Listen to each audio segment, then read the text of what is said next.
Hey, what's up guys, and welcome back to the channel. After the fall of the Galactic Empire, the Rebellion reorganized itself, and now the New Republic was the dominant force in the galaxy. Yet, despite their newfound power, freedom, and resources, the New Republic is already showing cracks, and they've only been in power at this point for around 5 years. The ineptitude of the New Republic has been put on full display, as they ignore clear signs of Imperial remnants, actually employing former Imperials and Imperial loyalists within their ranks, ignoring the Outer Rim system's cries for help, and probably worst of all, actively impede the progress of those like Hera who are actually trying to do their job, and keep the New Republic safe from threats. These sorts of problems aren't canon exclusive though, as even in Legends, the New Republic was tied up so much in playing political games that Thrawn nearly had them brought to their knees. What's most egregious of all these offenses, however, is how they treated Luke Skywalker post the Battle of Endor in canon and Legends. One might be surprised to hear this, but despite Luke literally being the hero of the Galactic Civil War, there were some tensions between Luke, the Jedi Academy, and the entire New Republic government, beginning not too long after the end of the Empire. At one point, these tensions grew to a level where the New Republic actively tried to oust Luke Skywalker completely. So, will history repeat itself? Is in canon the New Republic about to be at odds with the new Jedi Grand Master? Well, let's take a look. Before we begin though, we have had a terrible vision in the Force that some who have visited our channel have not yet subscribed, so if you've been enjoying the daily Star Wars uploads, reach out with the Force and crush that subscribe button. It is your destiny. There is something distinctly wrong with the state of things in the New Republic in the year 9 ABY. The toxically cheerful environment of the New Republic bureaucracy does a poor job at hiding their neglect and impotency while completely blinding them to the actual corruption and dark secrets playing out right under their noses. Not to mention, despite us having spent a lot of time with the New Republic as of recent, we have yet to hear anything about Luke Skywalker or his role in the government. We received a name drop that Leia is doing work with the Senate to help out Hera and her friends, but no mention of Luke has been made. When we finally saw Luke Skywalker, he is completely alone on a forested world with only R2-D2 and the worker droids building the temple to keep him company. Judging by how we saw him living in those few episodes, it appears that he doesn't leave this world very often at all though.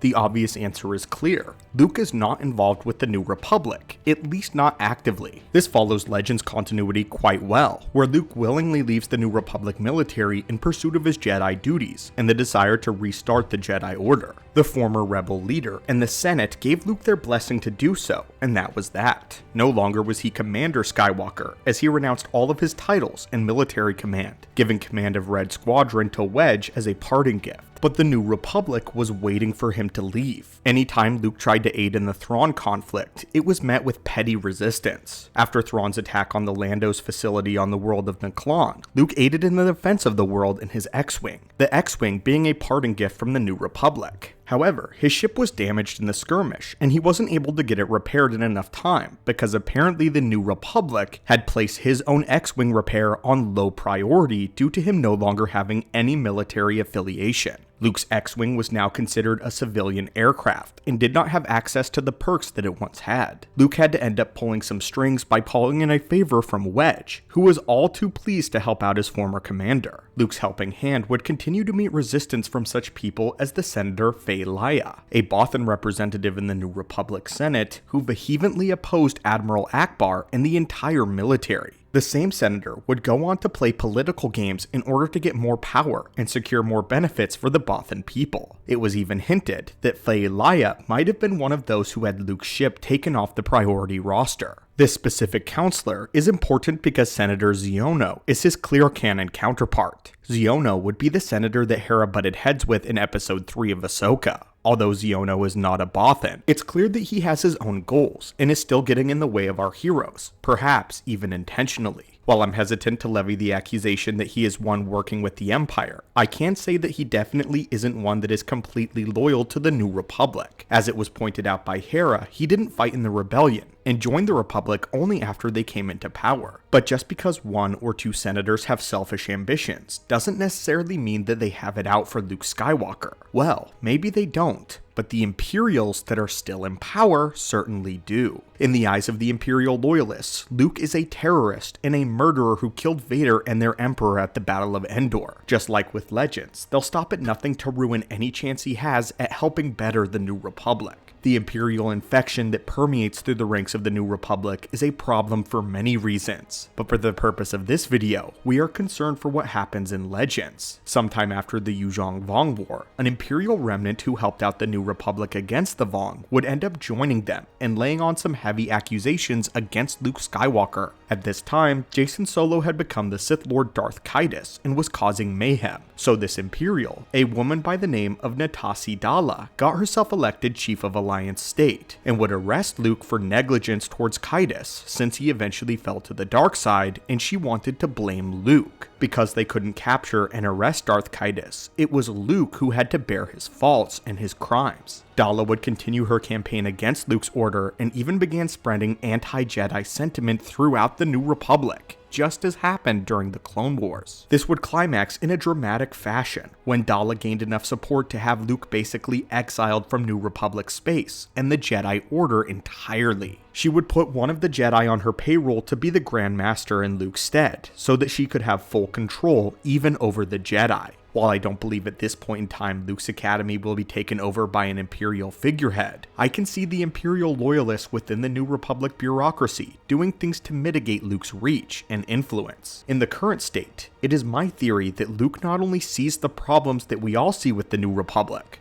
but perhaps he can sense it as well. Luke is now wise and very powerful in the Force. Surely he can feel all the discomfort and malcontent permeating through the New Republic like a bad smell. Despite being the literal hero of the Galactic Civil War, many in the New Republic still clearly do not trust and maybe even hate the Jedi. The disillusionment that Darth Sidious spent many years cultivating has clearly still infiltrated the New Republic itself, and Luke alone cannot change their minds. But Luke senses this.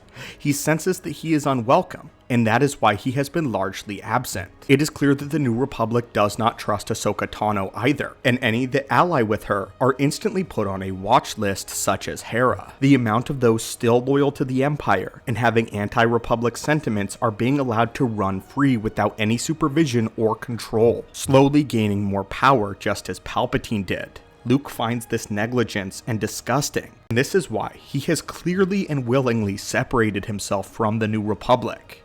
We have seen that Luke is watching out for problems where the Republic is not, which is evident with the Season 2 finale of The Mandalorian, where it was Luke Skywalker's X-Wing to come to their rescue and not anybody else's. The New Republic failed to respond to Moff Gideon at all, but as for Luke, better late than never. In Legends though, and likely as it will pertain to canon as well, the fall of Jacen Solo and transformation into Darth Caedus was something that Luke was directly blamed and held accountable for. And this is likely the same thing that will happen in canon with the fall of Ben Solo and creation of Kylo Ren. With that said, just like Heir to the Empire, I do believe that we will see more of Luke in the future once Thrawn begins his campaign. It wouldn't make sense for Luke not to be involved in something this huge, especially since he now knows the Empire is alive and well, especially after boarding and destroying Moff Gideon's ship. If Luke is to help our ragtag band of heroes against the threat of Thrawn, then that would open up several amazing scenarios, one of which would be a long-fated meeting between Luke and Ezra. But not only this, since Ahsoka has access to the world between worlds, and has been in full contact with Anakin, perhaps she could set something up to where we could get an important scene between Afterlife Anakin and Luke. These are all hope-filled dreams and speculations as of now though, but one thing is definitely clear. Luke Skywalker and the New Republic do not see eye to eye, which could either spell amazing alliances or devastating destruction. And just as in Legends, this could prove to be a very dangerous thing for the galaxy. But anyway, my friends, what are your thoughts on this? And what are your thoughts on our analysis? Why do you believe that the New Republic has shunned Luke Skywalker? Could it be that Luke Skywalker did not want to fall into the traps of the old Jedi and refused to join the New Republic? Or is it the anti-Jedi sentiment that is now steeped within the very veins of the New Republic itself? As always though, my friends, thank you so much for watching, and may the Force be with you.